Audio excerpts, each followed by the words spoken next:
بسم الله الرحمن الرحیم. ګرانو قدرمن افغانان ورونو، السلام علیکم ورحمت الله وبرکاته. هیلمن چوروغ جوړ به یاستئ، صحتمند به یاستئ. ګرانو قدرمن افغانان ورونو، لکه څنګه چې خبر یاستئ چې دغه د کلو راهیسې په ایران کې د افغانانو سره بد چلن کیږي، افغانان په یو نامه په بل نامه باندې وژل کیږي. خو دا دو پیښې په دې لنډ وخت کې چې یوه پیښه د افغان مهاجرینو په اوبو کې وه چې د ایران د حکومت د خوا نه په اوبو کې ووژل شول، او دویم ځل دا اوس چې زموږ افغانان په موټر ته وراچولی، د عکسونه هم سوشل میډیا ته راغلل او خلکو وکتل. زه اول دا وایم چې اول خو د لعنت هغه افغانانو باندې وي چې کوم د ایران په لهجه باندې خبرې کوي، چې د ایرانیانو په لهجه باندې خبرې کوي او د هغوی سټایلونه کوي او د هغوی په لهجه باندې په خپل افغانستان کې د هغوی لهجه استعمالوي. اول لعنت دی په هغې باندې. دویم لعنت دی په ایران کې د افغانستان په سفارت باندې چې دوی د خپل د ایران میشتو افغانانو پوښتنه نشي کولی. په ټولو کارمندانو دی لعنت، سفیر نه نیولې تر پیاده پورې په ټولو باندې. او بیا دی په افغانستان کې چې کوم سیاسون دي، چارواکي دي، په هغو دی لعنت دي چې د هغوی د خپل د ایران نه د دې پوښتنه نشي کولی چې زموږ افغانان تاسو ولې وژنئ. په هغوی باندې د لعنت دي.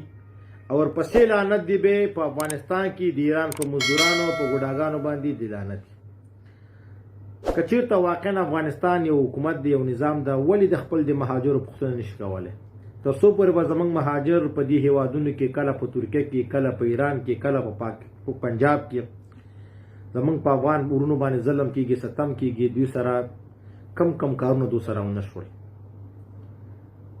خو وضعیت داسې ده چې اوس موږ افغانان خپل افغانانو ته ډېر تکړه یو، خپلو کې سره ښه خورو، ښه تکړه یو سره.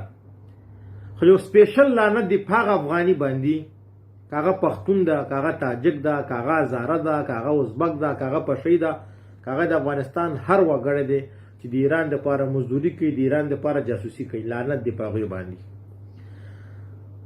موږ خو نور وس نشته دی او نه نور زور رسېږي. خدای دې موږ ته وس راکړي، خدای دې موږ ته زور راکړي چې موږ د خپل د افغانستان دپاره خدمت وکړو، د خپل د افغانستان دپاره موږ کار وکړو، د خپل د افغانانو دپاره خدمت وکړو. اوس دم ګړی چې څومره وس موږ کې شته، موږ افغانانو دپاره خدمت کوو، افغانانو دپاره منډې هلې ځلې کوو. دا ټول اروپا میشتو افغانانو ته معلومات دی. دغه سپی لین دا څه نوم یې زرګی استاده؟ روحاني. دا روحاني دا د ایران اوسنی رئیس جمهور د فکر کومه، او دغه عکس باندې ډېر په شوقانه ډول باندې اور به ورته اچو، او تاسو به دا ویډیو دومره شیر کوئ چې دا د ایران ټول سفارتونو ته، ټول ایرانیانو ته ورسېږي.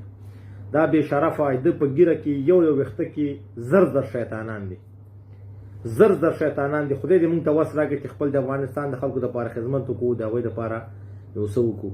نور مو زړه درد کوي ځکه چې فیسبوک خلاص کو افغانۍ وژل شوی، فیسبوک خلاص کو افغانۍ وژل شوی دی.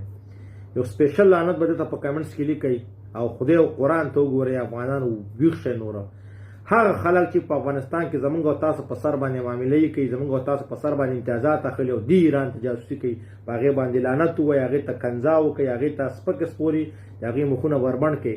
تاجک ده، که پښتون ده، که ازبک ده، که هزاره ده، هر څوک ده. یو سپیشل لعنت دی بې شرف دپاره وزه